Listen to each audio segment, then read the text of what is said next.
ಕನ್ನಡ ನಾಡು, ಇದು ಕನ್ನಡಿಗರ ನಾಡಿ ಮಿಡಿತ.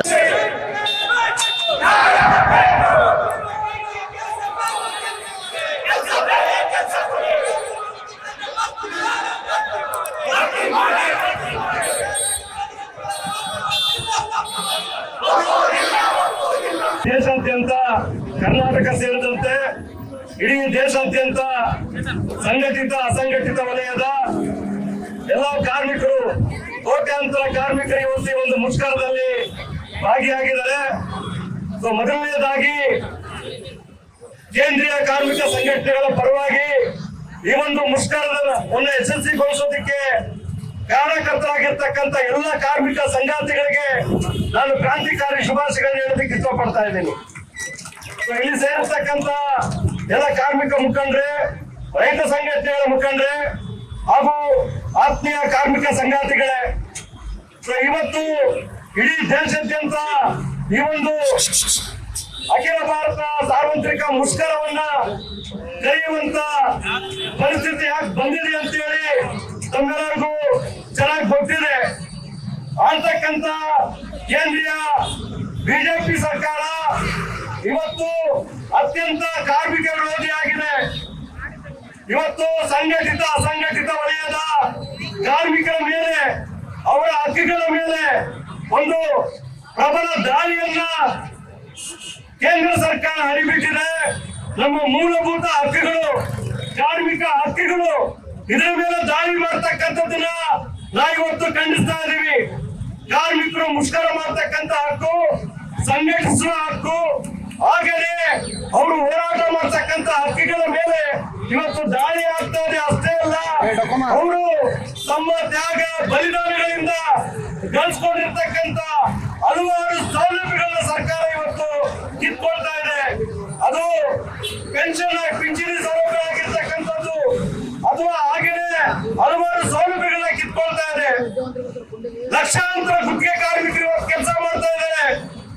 ಆಶಾ, ಅಂಗನವಾಡಿ, ಬಿಸಿ ಊಟ, ಸ್ಕೀಮರ್ಸ್ಗಳು ಇವತ್ತು 1 ಕೋಟಿಗೆ ಹೆಚ್ಚು ಕಾರ್ಮಿಕರಿದ್ದಾರೆ. ಅವರ ಸೇವೆ ಕೈ ಮಾಡ್ತಕ್ಕಂಥದ್ದು ಇವತ್ತು ಸರ್ಕಾರ ಮಾಡ್ತಾ ಇಲ್ಲ. ಕನಿಷ್ಠ ವೇತನ ಜಾಸ್ತಿ ಮಾಡ್ತಕ್ಕಂಥದ್ದು ಇವತ್ತು ಕೈ ಬಿಟ್ಟಿದೆ. ಇವತ್ತು ಸಿಗ್ತಕ್ಕಂಥ ಕನಿಷ್ಠ ವೇತನದಲ್ಲಿ ಇವತ್ತು ಕಾರ್ಮಿಕ ಕುಟುಂಬಗಳು ಜೀವನ ಮಾಡಕ್ ಆಗ್ತಾ ಇಲ್ಲ.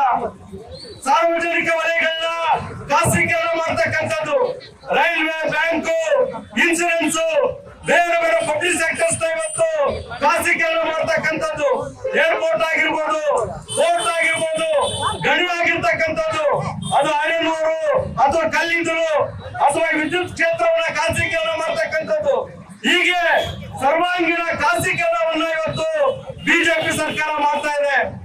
ಬಿಜೆಪಿ ಸರ್ಕಾರ ಇವತ್ತು ಈ ಒಂದು ಕಾರ್ಮಿಕ ವಿರೋಧಿ, ರೈತ ವಿರೋಧಿ, ಜನ ವಿರೋಧಿ ನೀತಿಗಳನ್ನ ತರ್ತಾ ಇರ್ತಕ್ಕಂಥದ್ದು. ಮುಖ್ಯವಾಗಿ ಇವತ್ತಿನ ಬಂಡವಾಳಶಾಹಿಗಳು ಯಾರಿದ್ದಾರೆ, ಯಾರು ಸಾಮ್ರಾಜ್ಯಶಾಹಿಗಳು ಯಾರಿದ್ದಾರೆ, ಅವರ ಒಂದು ಹಿತಾಸಕ್ತಿನ ಕಾಪಾಡೋದಕ್ಕೆ, ಅವರಿಗೆ ಮತ್ತಷ್ಟು ಲಾಭವನ್ನ ತಂದುಕೊಡೋದಕ್ಕೆ ಇವತ್ತು ನರೇಂದ್ರ ಮೋದಿ ಅವರ ಸರ್ಕಾರ ಇಂಥ ಒಂದು ಕಾರ್ಮಿಕ ವಿರೋಧಿ ಕ್ರಮಗಳನ್ನ ಕೈಗೊಳ್ತಾ ಇದೆ. ಅದಾನಿ, ಅಂಬಾನಿ, ಟಾಟಾ, ಬಿರ್ಲಾ ಇವರ ಏನು ಈ ದೇಶದ ಬಂಡವಾಳಶಾಹಿಗಳಿದ್ದಾರೆ, ಅವರಿಗೆ ಮಾರುಕಟ್ಟೆ ಬೇಕಾಗಿದೆ, ಅವರಿಗೆ ಲಾಭ ಬೇಕಾಗಿದೆ.